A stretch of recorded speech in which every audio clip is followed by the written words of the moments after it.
Hai Bun, apa kabar semua? Nah, berjumpa kembali di channel Bidanku Official. Nah, saya harap kabar-kabar Bunda semua baik ya, dalam keadaan sehat. Nah, khusus untuk hari ini saya pengen ngebahas mengenai ini, khususnya temanya untuk ibu hamil yang lagi sekarang menginjak kehamilan lanjut, yaitu trimester kedua ke trimester ketiga. Nah, nggak terasa juga ya, dan mendekati lahiran. Nah, bagaimana bunda-bunda semua di sana, pernah nggak ngajak janin yang masih dalam rahim yaitu berbicara?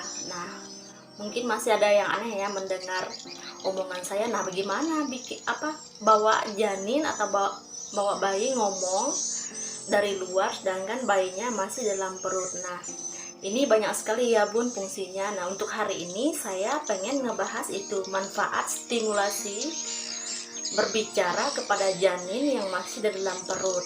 Nah, temanya hari ini itu ya. Nah, langsung aja. Yang pertama, manfaatnya yaitu mendekatkan emosi buah hati dan bunda, yaitu antara bunda dan si bayi itu ada emosi yang harus didekatkan. Sering mendengar suara bunda ketika janin masih berada di dalam perut secara tak langsung akan membuat buah hati merasa dekat dengan bunda atau ibu. Nah, ketika lahir, buah hati kita pun akan lebih memiliki kedekatan emosional dengan bunda. Nah, seperti itu ya. Semakin sering ibunya atau emaknya mengajarin dia, sering ngajak dia ngomong, misalnya mau tidur, misalnya mau makan, kita ajak ngomong, "Nak, kita makan yuk. Nak, kita tidur yuk." Nah, seperti itu ya contoh kecilnya. Nah, itu bisa mendekatkan emosional si bayi sama si ibunya. Ini karena semenjak dalam perut, bunda sudah sering mencurahkan perasaan bunda kepadanya. Secara tidak langsung buah hati pun menjadi lebih memahami suasana si hati ibu. Nah, itu fungsinya ya. Jadi secara tidak langsung tuh, dengan kita membawa bayi kita ngomong sejak dia masih dalam rahim, dia tuh sudah tahu suasana hati si ibunya.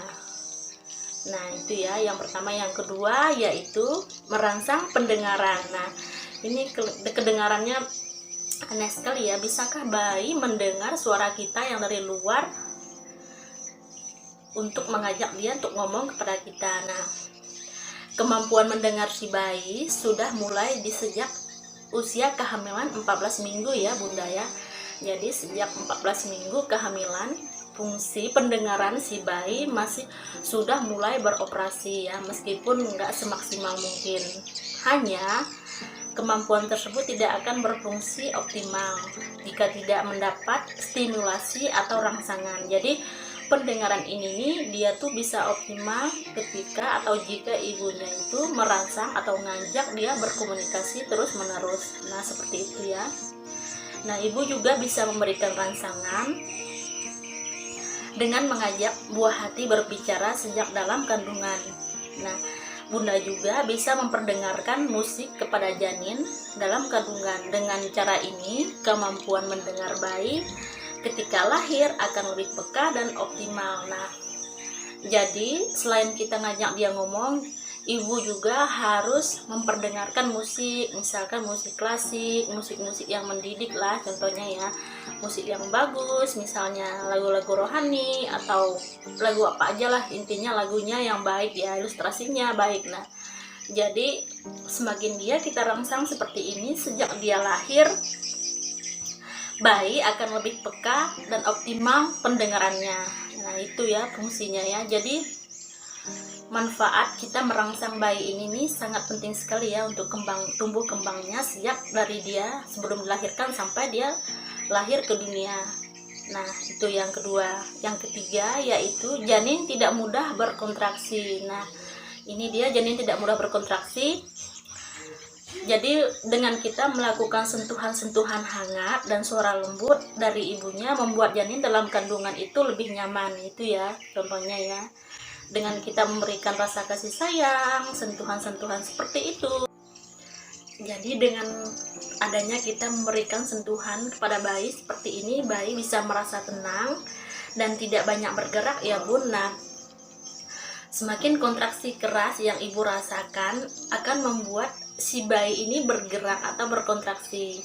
Jadi salah satunya dengan cara ini kita bisa mengelus dan mengajak dia ngomong. Misalnya pas ibu lagi beraktivitas, misalnya lagi nyapu, nah tiba-tiba kontraksi ini, nah ibu bisa mengatakan ya, nah kita lagi nyapu, nah adek diam dulu ya, bisa seperti itu ya. Jadi bayi di dalam kandungan itu bisa mendengar ucapan dari ibunya dan merasa lebih tenang bahwa ibunya itu lagi melakukan aktivitas atau kegiatan. Nah itu yang ketiga. Yang keempat yaitu membuat bayi lebih tenang.